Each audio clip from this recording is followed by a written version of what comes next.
The vast plain of North India is the cockpit of the Indian Empire. Countless battles have been fought for the possession of this barren land, the gateway to the riches of the south. At Delhi, excessive cities have been built by conquering invaders. Each has fallen into disuse and decay.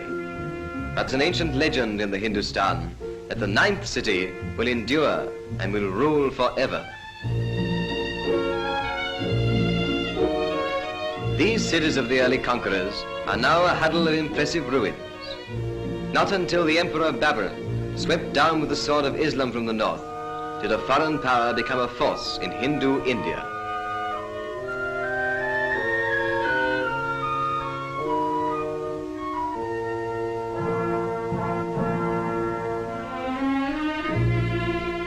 For Humayun, the son of Babur, this tomb was built. The graceful architecture of the last and richest of the Mughal empires exercised a fascination upon India which will never lose its hold. The great Akbar followed Humayun, and around the ruins of his predecessors, his many victories for Allah are celebrated in dome and arch and graceful column. Here in this column is at once the loot of one great battle and the monument of yet another, a sacred pillar of the purest iron, wrought by some strange and undiscoverable method which has preserved it from the rust of centuries. The Qutb Minar, the famous Tower of Victory, was begun by one and successively completed by the Mughal conquerors of Delhi. 238 feet of carved red sandstone.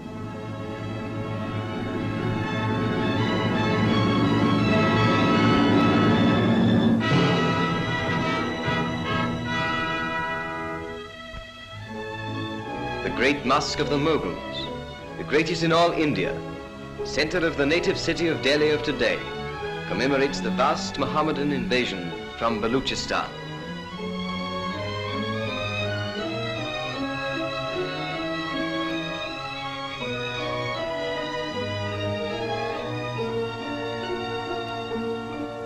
Long, shallow pools are laid out for the ritual washing of the face and hands, which every true Mohammedan must scrupulously perform before he is allowed to pray.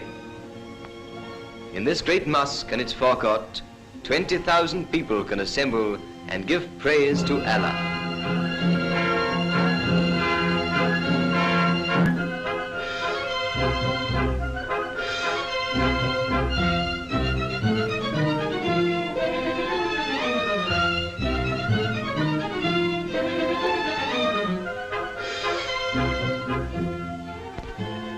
More beautiful but smaller is the Pearl Mosque, pinnacle of Mughal art in Delhi.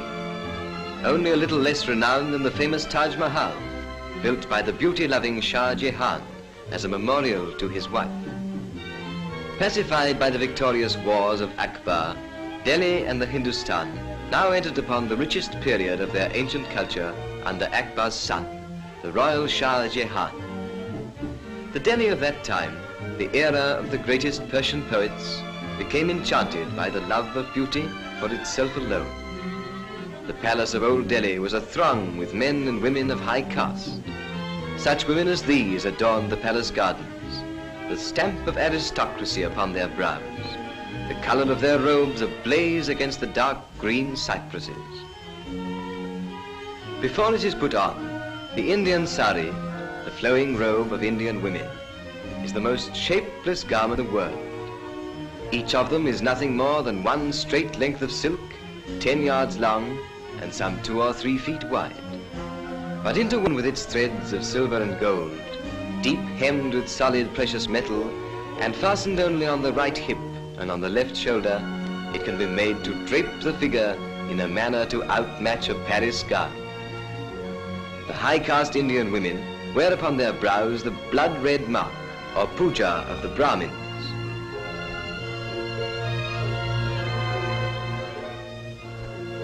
Under Shah Jahan, who caused the marble of his palace walls to be inlaid with semi-precious stones, with sardonyx, cornelian, chalcedony, and chrysoprase, the pursuit of happiness became expressed in languor, enervating Hindustan until the highest form of living was to watch the changing shapeliness of passing clouds. But the ninth, enduring Delhi, had then yet to be erected.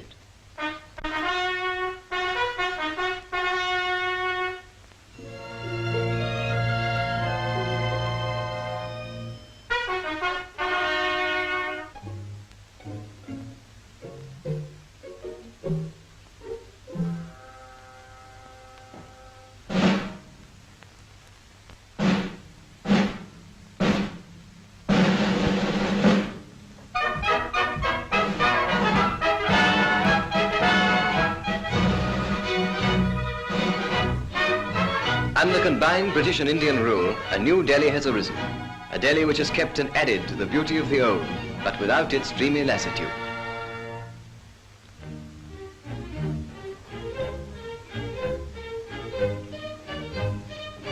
Connaught Place, the business centre of the modern Delhi, brings a new grace to the wilderness of northern India.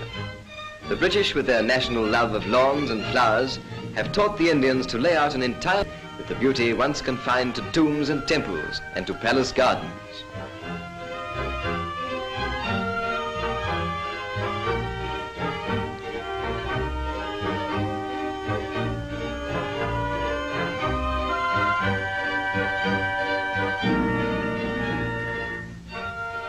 British and Indians are cooperating to carve out a nobler future for this Delhi than was possible under a despotism. In this, the magnificent House of Assembly, British, Muslims and Hindus combine in governing.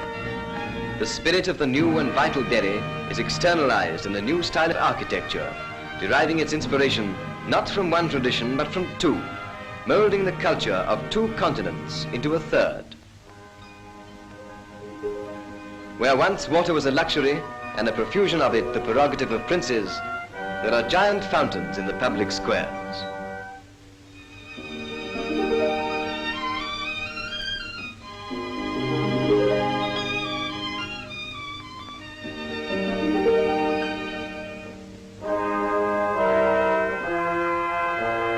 Neither Saracen nor British, the new Delhi is neo-Indian, retaining the motives of old Delhi and dignifying them with a new austerity.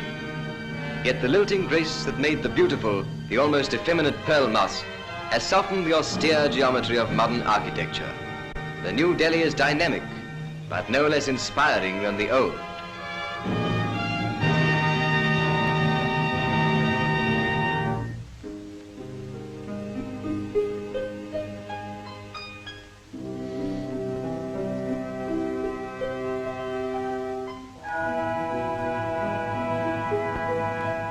And where there was once only a burnt and acrid plain, there is a green and fertile land, laid out with a prophetic eye to the increasing future of the capital of India, the ninth, enduring city, which in the old legend of the Hindustan will stand and rule forever.